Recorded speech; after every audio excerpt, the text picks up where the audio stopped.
Welcome to the You Heard Me podcast episode 7. Episode 7. Lucky number 7. Lucky number 7. Welcome, everybody. We're going to give it a moment and allow people to tune in. Episode 7 of the You Heard Me podcast. 3 away from 10. It's flying by. Yes. Right? Flying by. We had some really great input this week on our Instagram. So what I always like to remind everybody, well, first of all, my name is Nick. This is my beautiful wife, Alyssa. I make sure to say that on every podcast. And also, just so you know out there, those of you tuning in, follow us on Instagram at Hope Gables Canine. You can engage and help influence what this podcast, every episode, what we talk about. You can ask questions. You can submit questions during the week. And that's what drives this podcast. Your input is what drives the podcast. So we, on our Instagram, specifically on our Instagram stories, during the week, we'll ask for questions. We'll ask for votes on the lead-in topic. So every podcast, we do a lead-in topic. So we really want this podcast to be as valuable as possible for all of you. And so, yeah, follow us on Instagram if you don't already. Engage with those posts because that is what we craft each episode around, is your input. And I think that's really important. So welcome again. Thank you for tuning in. As a background to those that are tuning in for the first time, we are a behavior modification company here in Fairfield County, Connecticut. We do board and trains. We also post tons of content, videos on our Instagram and our work. And so if you're interested, we also post tons of tips on our Instagram as well. So that's where we post a lot of our content. And then, of course, YouTube is where our podcast is hosted. So we're between those two channels. That's where we're most active. If you're curious on how to find out more about us or our programs or want to see our work, that's where you can find it. So I think that's just a good reminder there. And the lead-in topic, which was voted on for this week, was about anxiety medication. Oh. It was. It was a tie up until about, 10 minutes ago. So, yeah, people want to hear about anxiety meds when it comes to dogs. Okay, what do you got to say? We're going to talk. I have a lot to say on this. I don't know if everybody wants to hear what I have to say on this, but I have a lot to say. Oh, boy. Oh, Alyssa's just like, oh, boy. Well, here's the thing. It's a big topic, and I'm certainly not going to cover the entirety of it. I am going to cover, I think, the most important pieces of it. Now, disclaimer, I am not a health professional, okay? I am not a vet. I didn't go to school to be a vet. I didn't go to school for dog health. I didn't go to school for medicine, okay? So I am not an expert on anxiety medication. That is not what I'm going to be talking about as it relates to anxiety medication. So that's okay, because I don't need to be an expert on anxiety meds to know that it is not a replacement for training. You don't need to be a medical expert to understand that. Why? Because we have anxious dogs come in our programs all the time. In fact, we have some now that don't need meds. They need structure and clarity. And that structure and clarity gives them the peace of mind to be able to settle more than any medication that I've ever seen personally. All right. And we have dogs that do come here on Prozac. And we've had owners tell us, I've not seen my dog settle like that, even with meds. So is medication most of the time, is medication a replacement for training? No. Can it help? Yes, certainly. For most dogs, though, based on our experience, and we've had hundreds of dogs through our program, what these dogs need is not more movement, not more arousal, not more things that are going to make them anxious, like a lack of clarity in their routine. What we've found is when you provide clarity and you provide these boundaries that are clear, and you set a very clear routine for your dog and how things are going to go during the day and the things that you're asking them to do, and then they're predicting based on what you're asking. And so every day is going to become easier for them over time because they have that clarity. They have somebody that's guiding them in a way that they understand. That is what gives these types of dogs a peace of mind to go about their day without pacing and whining and barking and doing all the things that anxious dogs do. And we see that over and over and over and over and over again. I don't know how many times I need to say it. So why am I so passionate about this? Because I'm sure everybody by now is like, wow, seems like something that Nick's been wanting to talk about for a while. It is. And that's why I included it in the poll, because this is something I want to talk about for a long time. Now, why am I so fired up on a topic like this? Oh, it's just anxiety meds. Like, Nick, what's the deal? Well, the deal is this, and I'm going to ruffle some feathers, and it is what it is, because, it is what it is, right? So here's the deal. What happens a lot of times is the vet is one of the first relationships we build when we get a dog, okay? Now, the vet is usually the first touch point to where people ask questions about dog care, dog health, dog training. And a lot of times vets field questions that they aren't necessarily skilled in. Now, I said at the beginning of this podcast, I don't know about anxiety medication and dosages. And they don't know about training. Exactly. And that's what I'm getting to, which is they don't reciprocate that. And that is my problem. Where if somebody comes to me and asks me, Nick, should I give this pill or this pill to my dog? I'm going to say, go ask your vet. The problem is vets don't reciprocate that. So when somebody goes to a vet and says, my dog has a pretty serious behavioral issue, the problem there is most times vets will put dogs on meds. Okay, well, put your dog on Prozac and put your dog on Trazodone and put your dog on this and put your dog on that. Rather, what I'd wish that vets did is refer out reliable people, trainers, that have successfully rehabilitated behavior issues. Why don't they do that? Well, let's get into that for a moment. They don't do that. And again, I'm not saying every vet, because I have great relationships with vets. In fact, I have vets that follow us on Instagram and they engage with our post. So this is not an attack on vets at all, by any means. Not all vets are the same, just like not all trainers are the same, just like not all companies in the industry, they're not all the same. There's differences, right? And different opinions and there's a lot of things going on, and emotions and vested interests and things like that. A lot of vets have partnerships with trainers that don't believe in corrections. Also, a lot of vets themselves don't believe in corrections either. So what do? Well, they either refer somebody out to a positive-only trainer, or they put the dog on medication, or both. Here's the problem with that. When you have a dog that has an ingrained behavior issue, right? Something that's habituated, something that has been spiraling for years, you need a balanced approach. And we see it over and over again that it works hundreds of times, not one time, not 2 times, not 10 times, hundreds of times. What we've found, and what other trainers will also echo, we're not the only people that talk about this. There are trainers that have been in this industry for 5 times as long as we have that also talk about this as well. This is not just something we're making up, but this is something that we have validated ourselves personally, because we have dogs living with us. So we've validated it. We've seen the proof in the pudding. And when we see other trainers talking about this, we literally live and breathe it ourselves. And so we agree with this idea. It's not even an idea. We agree with that we should be staying in our own lanes. Training questions should go to trainers. Medical questions should go to vets, right? Veterinarians, okay? Because we are the experts in our respective fields. We should be working more together. I wish that was the case, but it's not.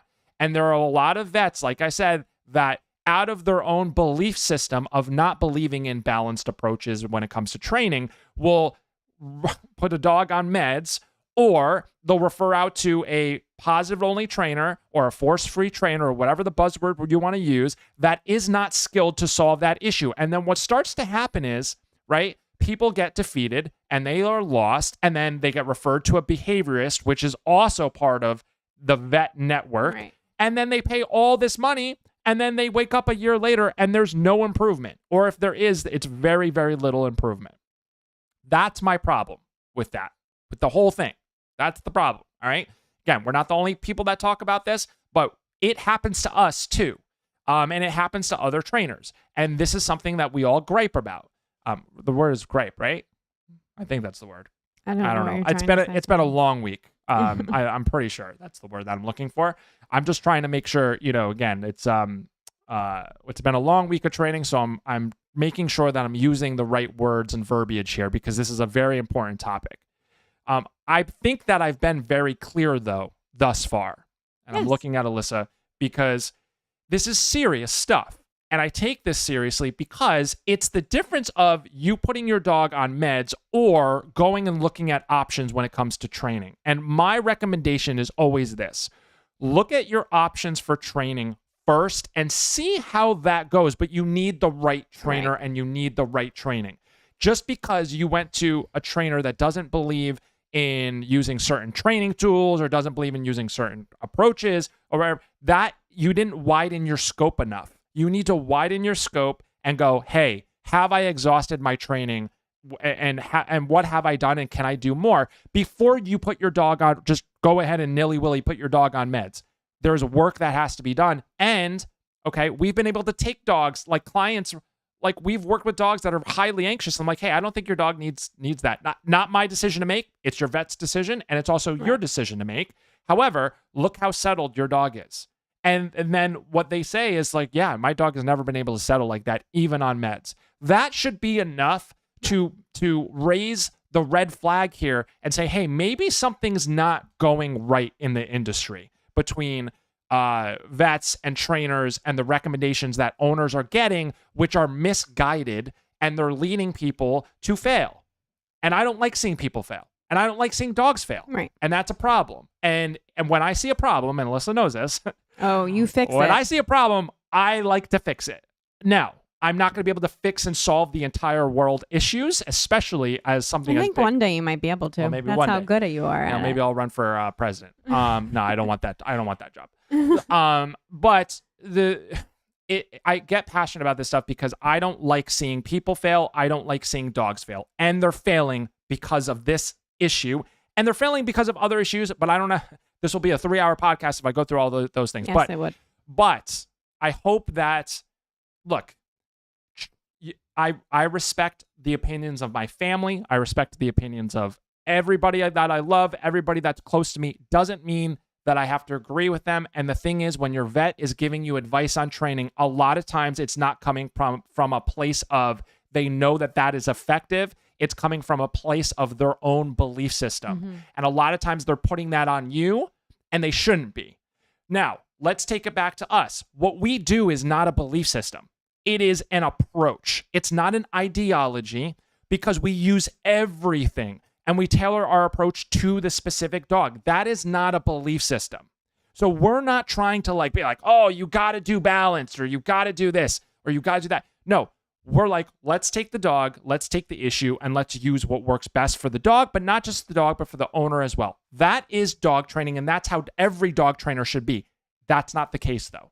And that's not the case when you get advice when somebody has like, oh, well, I'm not going to use that stuff over here, so I'm just going to promote this stuff over here. That's a problem. A big one. Because you're not keeping your mind open. Well, that's the thing. And they're kind of forcing you in this position of like, oh, only go with my thought and my belief system, what makes me feel good emotionally. Right. But we all know that rehabilitating a dog with a behavior issue is hard and challenging, and it's emotional. And by avoiding all of that, you will never get to where you need to. And take it from us. We had to rehabilitate Layla with a very severe reactivity issue. I mean, I'm talking 12 out of 10. There are still dogs that, like, we've worked with dogs that come close, but she definitely takes the cake. Yeah. So we've had to go through this, and it was hard and tough, and we had to go through all sorts of trial and error. And most of our clients, by the time they get to us, they've gone through 3 trainers, they've gone through 1 behaviorist, they've gone through putting their dogs on meds. It has to stop. And, thankfully, the ones that come to us and we're the first stop, I'm like, hey, pat yourself on the back. You lucked out. But that's not the majority. And the majority are people that have asked their vet, what do I do? And they get transferred to this person and transferred to that person. And they wake up a year later spending thousands of dollars and they're just sitting there like, oh, geez, what are we going to do? And then that's when we usually get the phone call of like, hey, we've done X, Y, and Z. And I'm like, and this is why it bothers me. Now, we wouldn't have a job if everything went perfectly but that's not neither here nor there. I would much rather this information be out there and there be more information about how to start training when the dog is young and to avoid these things from happening in the first place, versus waiting for them to get so bad that we have to have these discussions, but we have to. And COVID threw a big wrench in everything, and there are a lot of fearful dogs, and there are a lot of anxious dogs, and there's a lot of dogs with a lot of emotions, and we just, I think, in business, when you are an expert in a field, you have to know when you say, hey, not my expertise. Maybe it's theirs, reach out to them. I do that all the time. I have people that call me, they're like, hey, what about protection dog training? No idea. But here are some protection dog trainers I follow on Instagram. I have people that ask, Nick, what about service dog training? No clue. That's not what I do. Reach out to this person. It needs to go both ways. And it needs to go on the vet side. They need to be doing the same thing, right? So that's my deal there. And again, I think I've been very clear in this. Of course, I'm happy to answer any follow-up questions. I'm going to open up the chat. And so all of you tuning in, if you have any comments, questions on what I'm talking about, write it in the chat. I will respond to those. I can even respond to those later on in the podcast. But that's my take on that. There's obviously other thoughts that I have that are not coming to me right now, but for the majority of what I wanted to mention, I believe that's the bulk of it. I'm sure I'm gonna be laying in bed later and be like, oh, I should have mentioned that too. And I do that a lot, but it is what it is. So anyway, I'm rambling now, so I think we should start getting into questions. We're gonna get into questions now. What will be an ideal daily routine to practice with a dog when working full time and having a busy schedule? Yeah, so this is a big one. So first and foremost, do the best you can. I think a lot of times we guilt ourselves. And we put too much pressure. We put so much pressure on ourselves. And I think that has to stop also. We need to stop guilting ourselves and feeling bad. We have responsibilities as humans. We have families. We have jobs. Of course, dogs are a big part of our life. They're a huge part of mine and Alyssa's. Okay? You do the best you can. All right? What happens, I feel like, a lot of times is people get guilted, or they feel guilty, or they'll maybe be scrolling on Instagram and they see this person spending all this time with their dog. But look at the person's lifestyle. They might not have as much going on, so they can put the time in it. But here's the thing. You do the best you can and it's going to be okay. Your dog is not going to, your dog's going to be fine. All right. If you figure out what works for your schedule, right? And figure out exactly what works for you. Whatever works for your schedule. And that's going to be different for everybody. Now, getting to my next point, which is now that I've gotten the don't guilt yourself piece, because the reason why I say that is a lot of our clients come through the door feeling guilty. They're super guilty. And I can see it on their faces. And that's why I speak so, again, passionately on this is don't guilt yourself. Do the best you can. Now, getting past that point, what would a routine look like? Okay. Everything in moderation. I know that's super cliche and I know it's said over and over again, but it's true.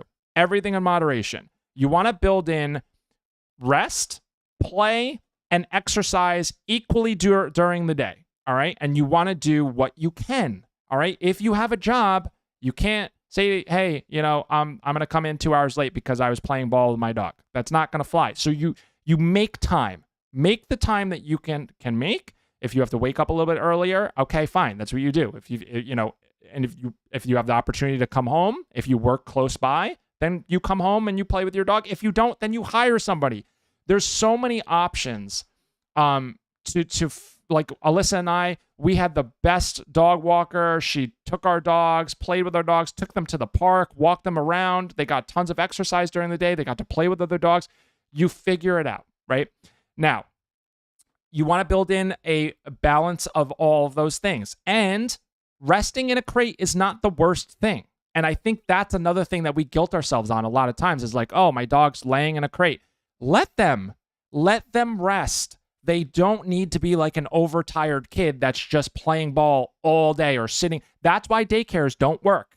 All right. And I'm gonna ruffle a lot of feathers today. Yeah, but daycares are not healthy places for your dog to be all day. I'm sorry, they are not. And I'm gonna get a lot of flack for saying that. But what happens is you don't know what's going on there. There are dogs that probably shouldn't even be there in the first place. And yes, okay, even if they're vigilant on saying, hey, your dog can't come back, there's usually that bully there that's bullying other dogs. You got a dog in the corner that's super anxious. You're like, I've literally had clients of ours pull dogs from daycare because I've seen videos of their dog in daycare, and I'm like, that dog's got to get out of there. That dog's super overwhelmed. Yeah. There's too much going on. I'm not saying it's bad for every dog, but it's so much arousal in one room. It's like an indoor dog park. That's you have usually a kid standing in the middle of the floor with a spray water bottle, like a young kid with just a water bottle, a spray bottle, and there's like 30 dogs there, and I'm not saying that's every daycare place. I'm sure there are daycare places that are I don't even want to say highly, that are structured, that know what they're doing, that they have training, like real training background. I'm sure those places exist, but the large majority are not like that. So yeah, let your dog rest during the day. If they're in the crate for 3 hours, it's not the end of the world. And probably it's a good thing for them to learn how to rest like that. Dogs are going to be fine if they're resting. And so don't guilt yourself if your dog's in a crate. However, you don't want to this is not, we're going to leave them in a crate for 6 hours. They need to, I get calls sometimes. It's like, well, I work 8 hours. Well, it's like, okay, well, you got to figure it out. You have to hire somebody to come over like we did. Have them come over more than once if you have to, if you're commuting and you have a long commute and things like that. That's being the responsible thing as a dog owner, that you're just going to have to get creative. And there are people that can come over, really good ones, that can come, take your dog out, they can play. There's really great people that are going to take really good care of your dog if you are a busy individual. You just got to find them. And you got to talk to them, and you got to look at their Instagram, see what they're all about, and they'll take really, just like the Shawnee, her name, which helped our dogs when we were commuting and we had long commutes. She was phenomenal and is phenomenal, and I refer her all over the place. So if somebody's looking for somebody like that can take your dog out during the day, play with them, take them to parks, let me know. I'll give you her information. So look, you're gonna figure it out. Everybody's lifestyle is different. We all have responsibilities. You just got to get creative, and you got to make sure that what you are doing is healthy, and you're not like, your dog isn't like practicing bad behaviors all day when you're not around, and then you get home and they're like this overtired kid that's, bothering you and all that stuff. That's not good either. So rest, play, and exercise in moderation, not all play, not all rest, not all exercise. It's a balance of everything. And again, that's going to be different depending on your lifestyle and what you can fit in during the day. So, allow your dog time to rest. But I think that's the big one. And I think that's the one I'm going to keep repeating, because I think that's where sometimes these questions come from, which is like, is it bad that my dog is laying in their crate for 3 hours? No, your dog can handle it. And if your dog can't handle it, that's a problem. However, your dog should be able to also just as equally be outside, go sniff the ground, hang out in the grass, go take out a walk around the park. Those things need to be balanced, and everything needs to be within moderation. It shouldn't just be like one way or the other. So I hope that helped. And it's hard when I everybody's lifestyle is different, but specifically our clients will come to us and they'll lay out their lifestyle, and I'll be able to fit within that what I feel like is best. But that's just kind of an overarching recommendation. So I hope that helps. Very good. Yeah. All right. I feel like we get this one a lot. Why are raised cots important for place command? What about a normal dog bag? Yep. So this is a question we get a lot. So here's the deal. Raised cot is very clear. So dogs don't do well with shades of gray. So a raised cot is very clear. They're either on the cot or they're off the cot. I don't like the beds that are already on the floor. It's not as clear.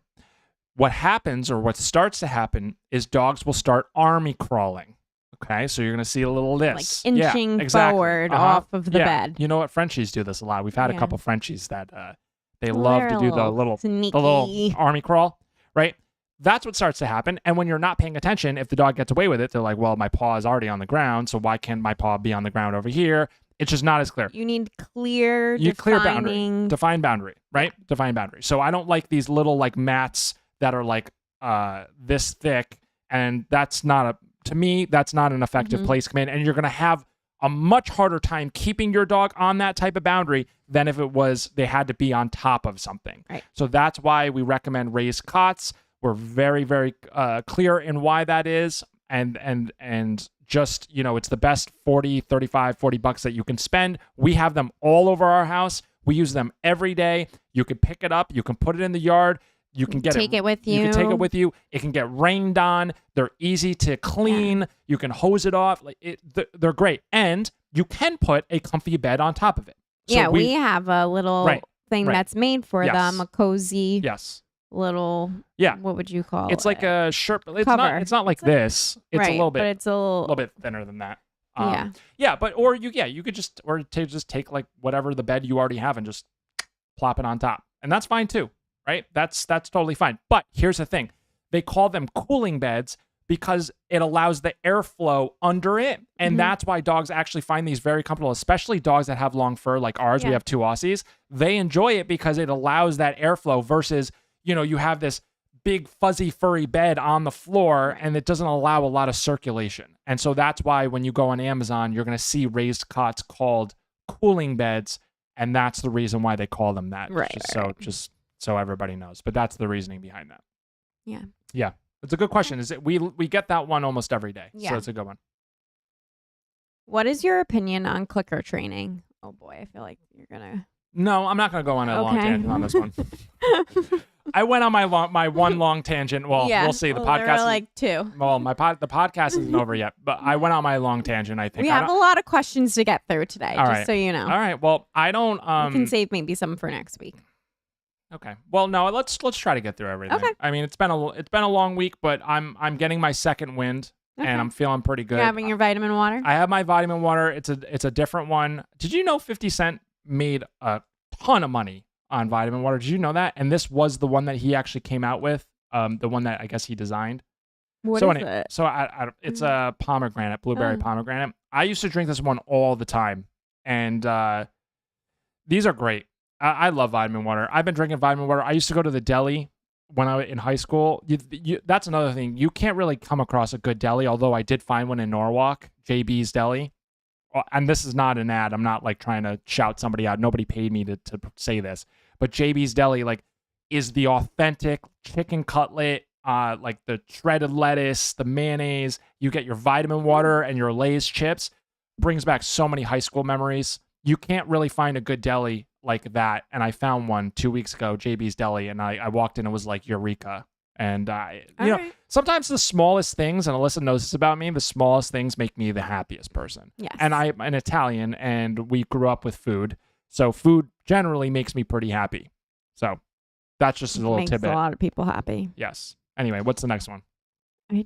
What is your opinion on clicker training? I forgot. So clicker training, what's my opinion on it? It's effective. Clicker training is very effective, especially for puppies. It's a very distinct sound. So, and we have tons of attention. We have tons of clickers here. We don't typically use clickers for older dogs. We don't find it as necessary. Younger dogs, they're super tuned out and really sporadic. Good for puppies. Yeah, really good for puppies. And then you can graduate them from the clicker to a good or yes marker. A click is just a marker. And for those of you at home, a marker is anything that marks the behavior to which you're rewarding. You could also have negative. It's an indication. Exactly. Yeah. You also have negative markers, no and nope. Good, yes. These are marker words. A click is a marker as well. So they're all just markers, right? But for puppies, their focus is all over the place. That distinct clicking sound we do find is very effective. We mostly get older dogs here with a lot of behavioral issues. We typically, just to make our lives easy, because we're using an e-collar and a prong collar, and we have our treat pouch. A clicker is just one extra thing that we don't find is as necessary because we're using good and yes, which are just as equally effective. We've never found it not be effective. So we don't use clickers as much just because there's so many tools that we're using and we're having to teach owners use, that one less tool is and that's the one that doesn't, we could go either way on. It doesn't really matter. But for puppies, absolutely. When I was doing mostly lessons, there was a time where all I did was lessons. In fact, remember the days where I'd come home and I did like 6 lessons in a day? And I'd come home and like, I'd sit on the couch. I have nothing left, talking like for 6 hours straight. Yeah. And I used clickers a lot because I dealt with a lot of puppies in that time of my life. So clicker training is great. Yeah. Okay. I feel like we get this one on a lot too. I'm having trouble getting the right fit on my dog's prong collar. It seems to slide down no matter what I do.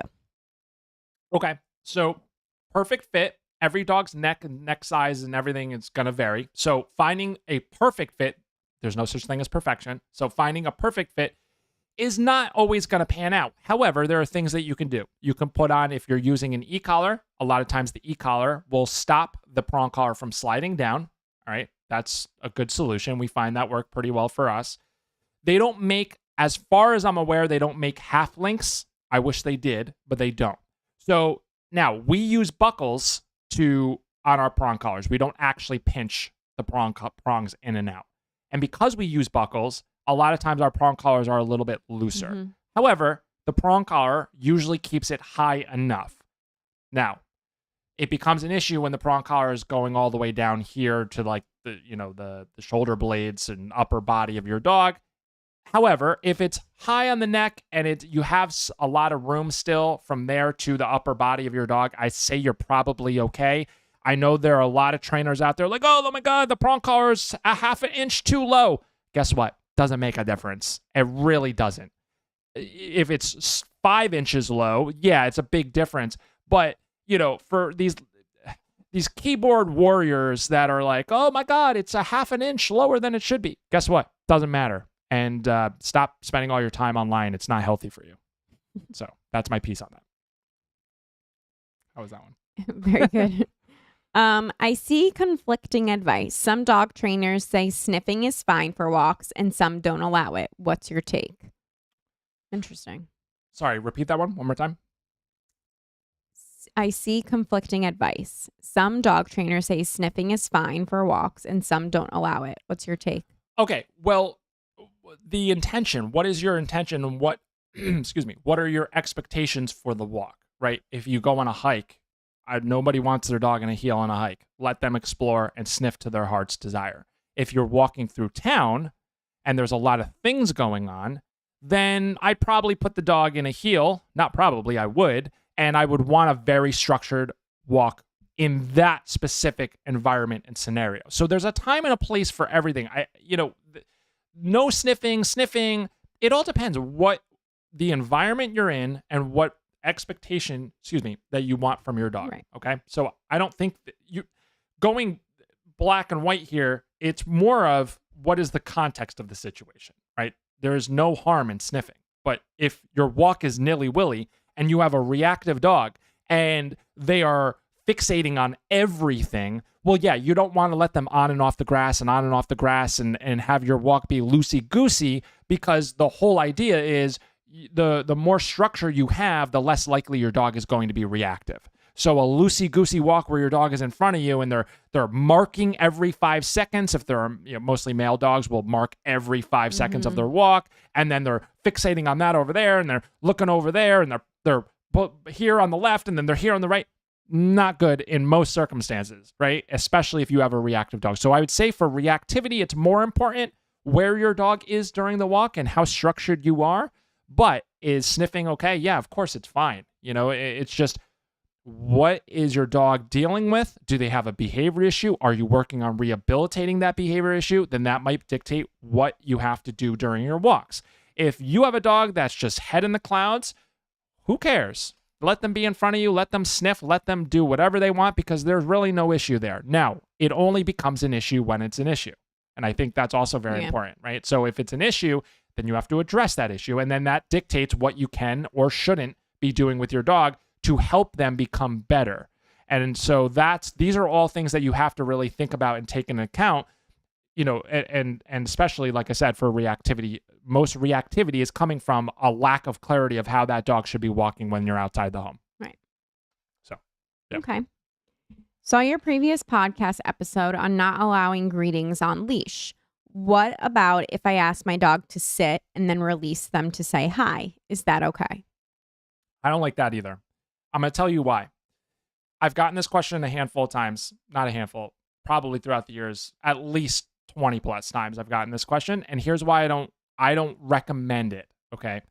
Because, and again, every dog is different. Okay. Most dogs, however, you don't want to do that because even if you allow them to sit, you're still setting the expectation that the walk is potentially for playtime. And a lot of times that expectation of I'm going to leave the home and I may get to see all these people that are going to pet me or dogs that are going to play with me, a lot of times those dogs end up becoming the dogs that pull owners all over the place. And so you have to be very careful of that. Even if you ask them to sit, you're still creating that expectation of, well, this is what your walk is about. And so they're going to start leaving the home going, I'm going to start building up all that anticipation of potentially who I might encounter. All that anticipation might lead, and most of the time leads, to dogs that pull and are very loosey-goosey and end up developing reactivity because they're either fearful or overexcited. And a lot of that fear and overexcitement comes from leash greetings that should have never happened in the first place. So no, I don't like the sit to say hi. I don't think it does any good. In general, leash greetings most of the time are not necessary. So you should be teaching your dog how to exist in an environment without having to interact first so that they learn that. But what a lot of people do is they focus so much on their dog socializing, and a lot of that socializing happens on a leash, and then they wake up and they're like, I don't understand why my dog is fearful or reactive or overwhelmed or overexcited. That's why. And then we have to work backwards. So if you have a puppy or you're raising a puppy, observation first before interaction. I know that everybody says socialize, socialize, socialize. How you socialize is so important. Yep. Do not force your dogs into situations, especially at a young age when they're maturing and all this, that they don't want to be in. And we talked about this with last podcast. Yeah, I think we talked two podcasts ago about socializing. Yeah, so anyway, but yep. Okay. I taught a drop it to my dog, which works most of the time, but then sometimes he completely blows me off, and no matter what I try, he won't give it up. All right. So he knows is it he? He? She? I don't know. I am. All right. Well, your dog knows a drop it from what I understand from the question. He. Right? So the understanding, the fluency in the command is there. What I would recommend doing is this whole, trading thing, and it's just, especially when the dog has something very high value, what are you going to do? You're going to try to match it to get them to drop it, and you're going to drive yourself crazy. I think that's nuts. Condition an e-collar, drop it, dog doesn't drop it. Nope. Find the level, not a high level. Find a level that's meaningful enough to your dog to want to drop the ball. A lot of times that's like a 4 out of 100. It never needs to be that high for most dogs. Like 4 out of 100, a little tap on the shoulder. Teach the drop it. Nope.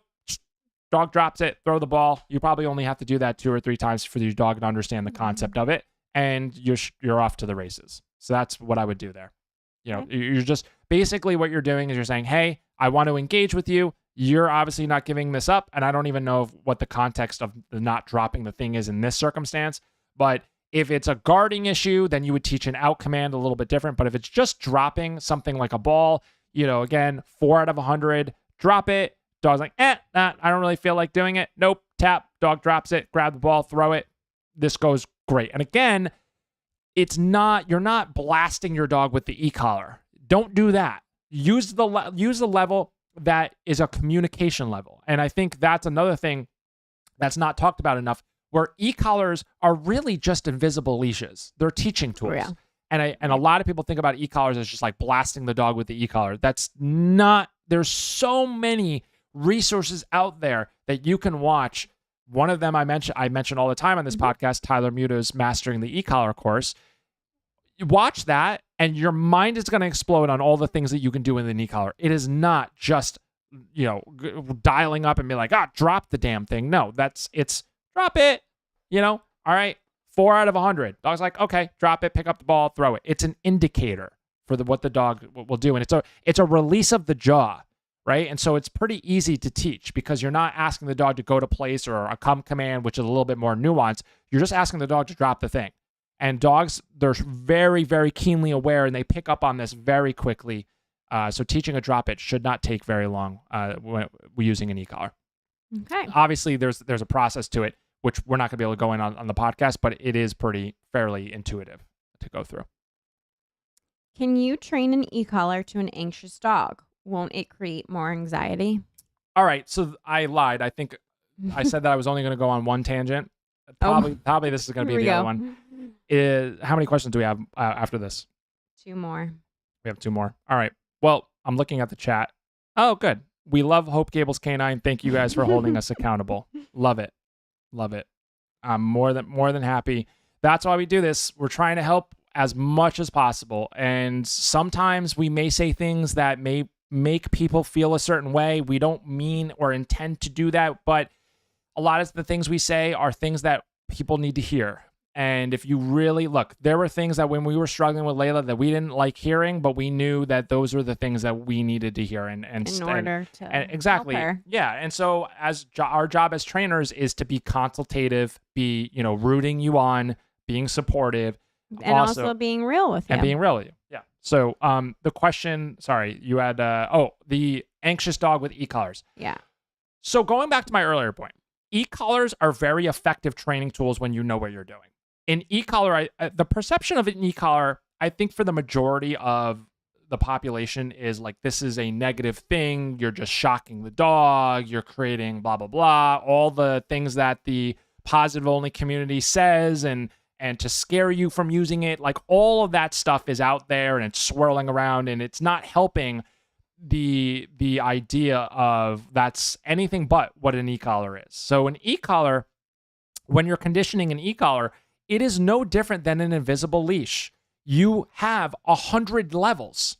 So you can go to the lowest level that your dog can register and feel, and you can teach that as an indicator or tap on the shoulder and teach the dog what to do after that. And that's why you use leash pressure and the leash. You use the leash to give that stimulation from the collar meaning. And you do that over and over again. And then you attach it to a command. And then, fast forward, if your dog doesn't listen, okay, well, you taught the communication of the e-collar. Now you can build in the contrast of higher levels when your dog doesn't listen. Why does that work very well for anxious dogs? Anxious dogs need just as much guidance as any other dog. They need just as much clarity, if not more, than any other dog. Most anxious and fearful dogs have very little direction. And a lot of times when the fear takes over, no amount of food is in that moment is going to help give them that direction that you're looking for. So why an e-collar? Because you can provide the clarity of, hey, I taught you how to come to me with an e-collar on low levels. We conditioned you with a leash. We taught you and set you up for success. We trained you without any distractions, right? But now you're acting fearful and now you're acting unreliable because of that fear. Let's use tools that are very clear that you've shown to us that you understand. And guess what? That clarity that the e-collar, the invisible leash provides actually helps anxious dogs become more confident. So no, an e-collar is not, you're not going to create more anxiety. In fact, an e-collar will create less anxiety for that reason, because a dog, when they get fearful, like I said, is usually like doing this on a leash, or they're receding, or they're going into flight patterns a lot. And so what you're doing is you're countering that flight pattern, and you're using these training tools, the leash pressure, e-collar, to help them out of that flight pattern. And you're giving them that clear, hey, you know how to do this. I'm going to reinforce this, and I'm going to help build your confidence. But a lot of times you can't build confidence in an anxious dog if they're just receding all over the place. And treats aren't going to do it either. Most anxious dogs, when they are anxious or fearful, are not going to take treats from you. And that's why a lot of people struggle with these types of dogs. And that's why these dogs excel with e-collars and prong collars and leashes, because these tools are very clear and they can be taught very fairly, and they do very well on them. And we have anxious dogs come through our program all the time. All the time. And watch how quickly you start providing that clarity. And the dog's like, oh, okay, I don't have to go in that flight pattern. I can follow you. Okay, leash pressure is a communication. Oh, I understand that. Oh, okay, that's not so bad. And then you layer the e-collar on top of that, and that e-collar, again, is the invisible leash that you've taught. And now you can have your anxious dog running around off leash that could have never done that before, because of the clarity of what the training tools provide. So yes, an anxious dog needs these training tools, especially if you cannot get through to them with other means, positive reinforcement. They're not taking food from you. They might need them even more than any other dog. Right, exactly. Okay. Any tips on what to do when we get rushed by an off-leash dog? Yes. You tell the owner to, no. I'm just kidding. I was gonna go. So when you're rushed by an off leash dog, number one, ask the owner. Frustrating. Well, it's frustrating. Yeah, I know. And we've had. Oh my God, I get rushed all the time, and it's very frustrating. So ask the owner to recall their dog. Ask politely. I usually ask politely the first time. I get a little bit more angry the second time, and then I really let the owner know how I feel by the third time. Now, with that said, most of the time when you ask politely and you're nice about it and you're very respectful, the owner understands and everything's okay. You're going to get dirty looks from other people that don't want to recall their dog. You're never probably going to see them again. Why they wouldn't want Yeah, to. well, it's just entitlement. Yeah. It's entitlement. There are a lot of entitled people out there that don't want to follow rules. And I actually have a video on my TikTok of somebody that just let her 2 dogs barrel out of the dog park. No leashes. There was a busy street right over there, and we got into a little, not a physical altercation, but we were shouting at each other.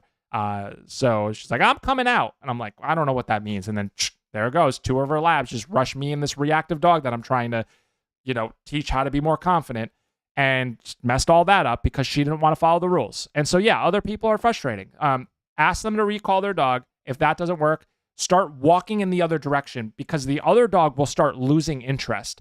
If the dog that's rushing after you is starting to lose interest because you're not giving them what they want, just don't stop and panic. Start moving because the other dog's not going to get what they want, and eventually they're going to start trailing off. Most of the time they'll trail off and they'll give up if you just keep heading in the other direction. That's not going to happen all the time, or carry one of those like umbrellas. So like one of those like little, poof, you could do that too. I actually know a client that carries like a little umbrella. That's funny. With her. So, boop. Yeah, you could do that too. Okay. Yeah. Last question. Are there breeds that are less likely to develop behavior issues? So, no. Could be well, any here's the thing. dog. You want to get the dog for your lifestyle. And going back to the very first question of the podcast, which now that I'm thinking, I wish I brought this up in the beginning of it. You want to get the breed, and the characteristics of the breed should match your lifestyle. I think that's more important than anything. Yeah. Are there dogs that you can, no, that dog's never going to have a behavior issue. No, nobody's going to be able to tell you that. The breeder's not going to be able to tell you that. Nobody has a crystal ball. Yes, you have to raise them right. And if you raise them right and you train them young, you're probably going to be much better off than if none of those things happen, certainly. But are there certain breeds that are less likely to develop behavior issues? Any dog could develop a behavior issue.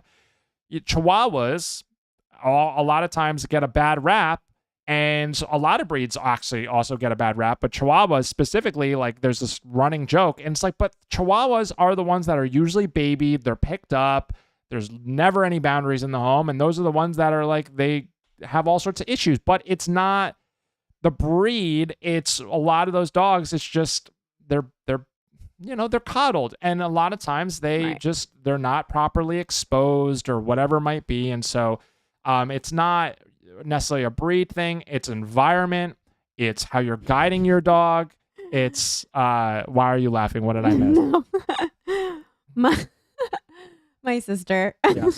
She's just texted me, Birdie matches her lifestyle. Yeah, there you go. So get a dog that matches your lifestyle. If you are out of the home all day, don't get a German Shepherd. If you can't put the time into a working breed, don't get a working breed.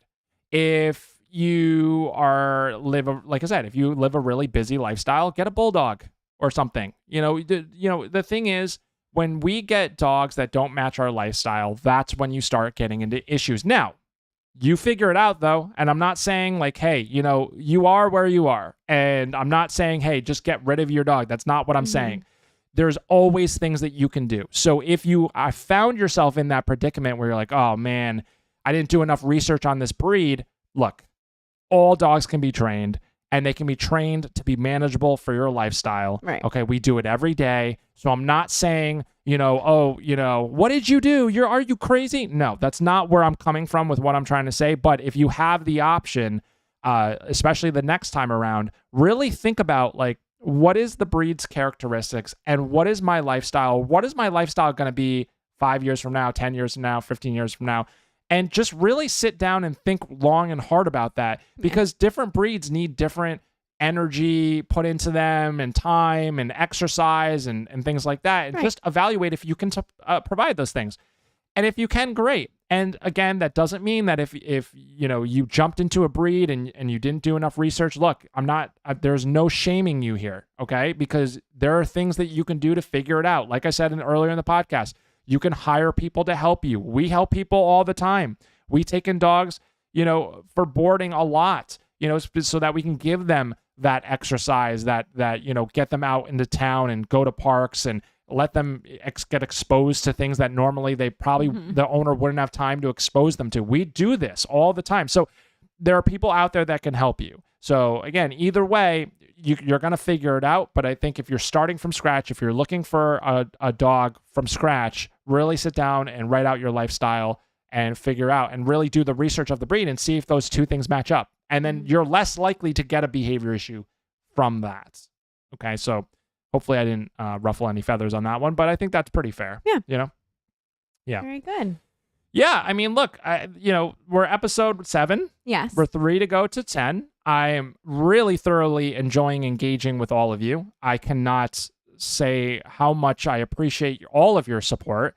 And really, again, we do this to help as many people as we can. And we hope that the information we're sharing here is helping mindset changes and helping point you in the right direction and help you just think about dog training in general, just in really a capacity that I don't think is shared enough. Right. And so we're trying to do our part in sharing that and helping to educate on not everything is what it looks like, and not everything you're told, from, again, not to go backwards here, but, you just have to make sure you're doing your research. You have to keep your mind open. You have to really understand your dog and their personality and things like that. And then like I said, you do the best you can.